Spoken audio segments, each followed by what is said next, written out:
So I'm not the biggest horror fan, but I do like a good horror movie. One that's not your standard slasher or gorefest. I usually lean more towards psychological horror, but a few months back I realized there's probably a bunch of good horror movies I haven't seen. So I did some digging and made a list of like 20-30 movies I should probably watch at some point, and now that Halloween's around the corner, I've decided to watch a few of them. But this one was actually on my list even before that, and it's been sitting there for like 3 or 4 years at this point. So I figured it should probably get priority. And yeah, this one's for sure something a little different. Most definitely more of a psychological movie than anything else. And I'm not even sure I'd call it horror, but I guess you could. It's about this sound engineer, played by Toby Jones, who goes to this sound studio in Italy. In the 60s or 70s, I'm guessing. I don't think it's specified. And he's hired to work on the sound design and mixing on some sort of extreme art house horror movie, and he immediately feels out of place there. And the work environment is not exactly inviting. Everyone seems a little bit confrontational for some reason. He doesn't really feel comfortable there, and doesn't really like working on a movie like that. And the whole movie has this strange atmosphere to it. Like you know everything's not alright,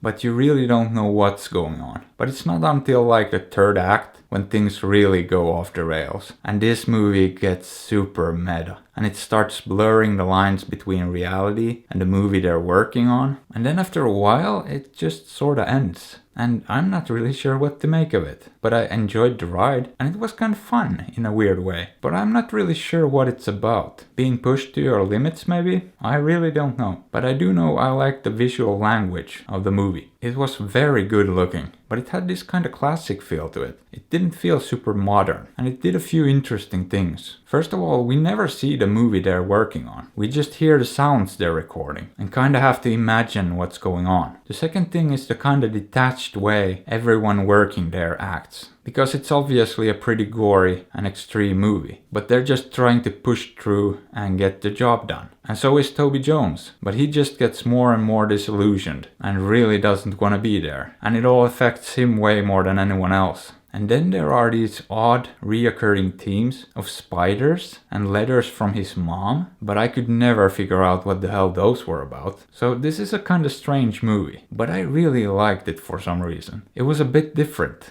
and well made. And I actually learned a thing or two about recording sound effects. Now, I recorded my own sounds for a video game once, and that was fun. But this gave me a bit of an insight into what it must have been like doing that back in the day, before everything was digital and easy. And I've never really thought that much about it. But you basically had to line up all the effects for a scene and then time them all perfectly. It was apparently a lot of work, and a lot of vegetables were involved. A lot of vegetables. Zucchinis, cabbages, radishes, all sorts of things. But that's probably more interesting to me than most people. So is the movie scary though? Not really. But it is unsettling, and you never really know where it's going. And you keep expecting something terrible to happen, but you don't really know what. And I guess it's kinda that suspense and the whole weird atmosphere that really keeps the movie going. Now, is it a great movie? No, I probably wouldn't say that. But I definitely thought it was worth a watch. So would I recommend it? Sure, if you're into this kind of thing. But if you're expecting a straight up horror movie, then probably not. So go watch it.